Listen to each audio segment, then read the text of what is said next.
Piye, also recorded as Piankhi, was both a devout priest of Amun and a formidable strategist.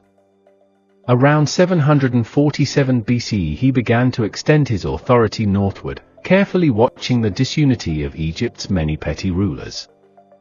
To Piye, the task was not simple conquest but sacred duty. He believed the god Amun had chosen him to restore Ma'at, the divine order, to the entire Nile Valley. He led an army of disciplined Nubian soldiers, cavalrymen hardened by desert training, and priests who carried the standards of Amun before them. Their advance was steady and deliberate, a fusion of spiritual mission and military precision. The Egypt he entered was a patchwork of rival principalities. In the fertile delta, Libyan descended princes held sway, while Upper Egypt was divided among warlords and local dynasts. Memphis, once the beating heart of Egyptian kingship, had lost its authority. Piye's arrival was at first greeted with a mixture of fear and reluctant admiration. He did not simply storm cities, he offered terms, calling on local rulers to submit to the one true king ordained by Amun. Many did so willingly, swearing allegiance and sending tribute south to Napata. Yet resistance lingered in the north. Tefnakt, a powerful prince of Sais in the western delta, rallied a coalition of forces to challenge the Nubian advance. Piye responded with a campaign that would become legendary. Crossing the Nile in a flotilla of warships, he moved from victory to victory. At each city he performed elaborate rites to Amun, purifying himself and offering sacrifice before striking militarily. His soldiers were fierce but disciplined, capturing key strongholds while sparing those who submitted. Eventually he laid siege to Memphis, the ancient capital.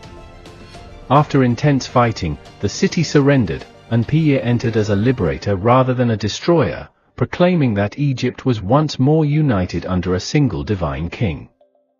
Having achieved what he saw as his holy mission, Piye did something remarkable. Instead of remaining in the north, he returned to Napata, leaving trusted governors to oversee Egypt. This decision reflected both pragmatism and devotion. Napata, with its sacred mountain and powerful priesthood, remained the spiritual heart of his rule. From there Piye issued edicts and maintained authority, his victory stela carved in stone to record the unification of the two lands under a Nubian pharaoh.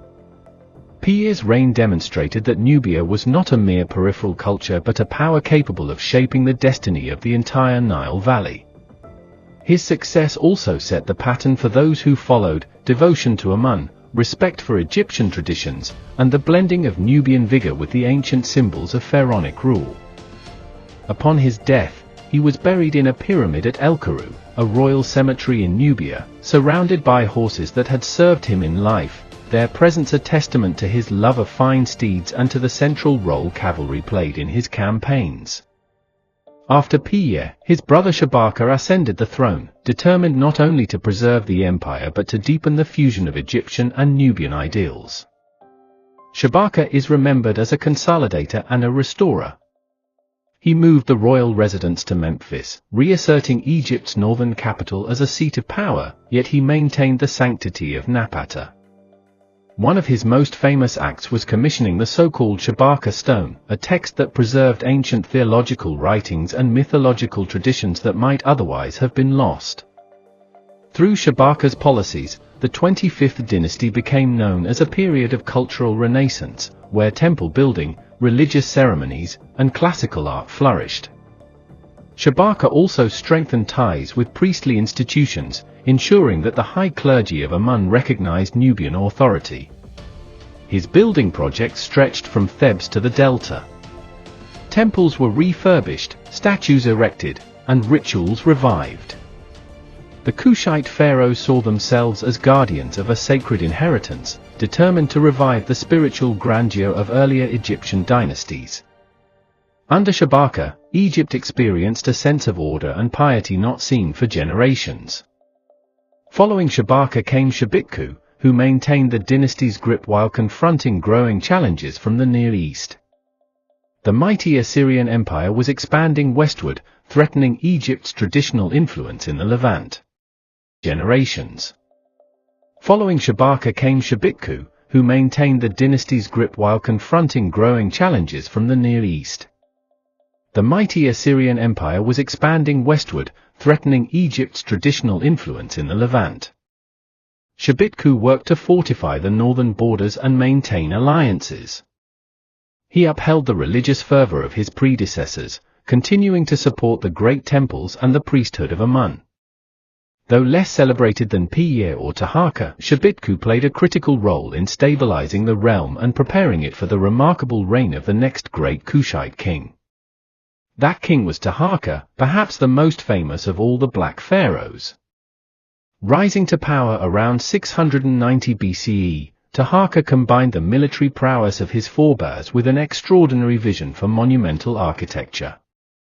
He embarked on ambitious building projects throughout Egypt and Nubia. Massive columns and soaring pylons bearing his cartouche still stand at Karnak, evidence of a ruler who sought to leave a permanent mark on the landscape. He expanded the great temple of Amun, sponsored shrines across the land, and commissioned works that blended Egyptian artistry with Nubian vitality. Taharqa's reign was also defined by dramatic military encounters.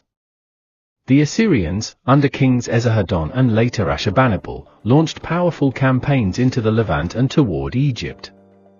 Taharqa at first achieved stunning victories, pushing back Assyrian forces and inspiring admiration even among his enemies. Biblical accounts may reference him as the Taharqa king of Kush, who marched to aid Jerusalem against the Assyrians. But the struggle was relentless. Eventually the Assyrians regrouped and invaded Egypt itself. After fierce battles, they captured Memphis and forced Taharqa to retreat southward.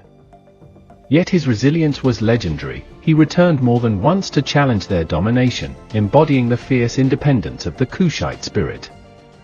Despite these trials, Taharqa never abandoned his commitment to religious devotion and architectural grandeur. He built extensively at Napata and across Nubia, reinforcing the idea that the Kushite heartland remained the spiritual wellspring of the dynasty. His pyramids at Nuri, some of the largest in Nubian history, testify to his ambition and faith. Even as foreign powers pressed on Egypt's borders, Taharqa's reign shone as a high point of art, culture, and resistance.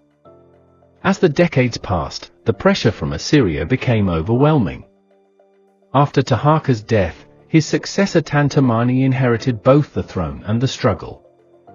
He mounted a bold attempt to reclaim Egypt from Assyrian control, briefly retaking Thebes and Memphis. But the might of the Assyrian military machine proved too great. After a series of brutal campaigns, the Assyrians sacked Thebes, looting its temples and carrying off treasures. Tantamani retreated to Nubia, marking the end of effective Kushite rule over Egypt. Yet even in defeat, the kings of Napata maintained their independence, continuing to reign over a strong and vibrant kingdom south of the First Cataract. The withdrawal from Egypt did not mean the end of Kushite civilization. Far from it. The dynasty that had once ruled the two lands turned its energy inward, strengthening the Nubian heartland. The royal cemeteries at Nuri and later at Meroe grew as new centers of power and artistry. Kushite culture evolved, blending Egyptian traditions with indigenous innovations. Ironworking flourished, trade routes stretched into Central Africa and the Red Sea, and the famous Candate queens would in later centuries command armies and negotiate with Rome itself. The legacy of Piye, Shabaka, Taharqa, and their line endured as a beacon of African sovereignty and creativity. The memory of the 25th dynasty carried profound significance. For centuries later, Egyptians and Nubians alike look back to these black pharaohs as restorers of the old order, champions of Amun, and defenders of the Nile Valley against foreign domination. Their pyramids still stand in the sands of Sudan, steeper and more numerous than those at Giza, silent witnesses to a time when power flowed from the south to the north and back again. Modern excavations continue to uncover temples, inscriptions, and artifacts that reveal the richness of their world, challenging outdated notions of where civilization's center lay.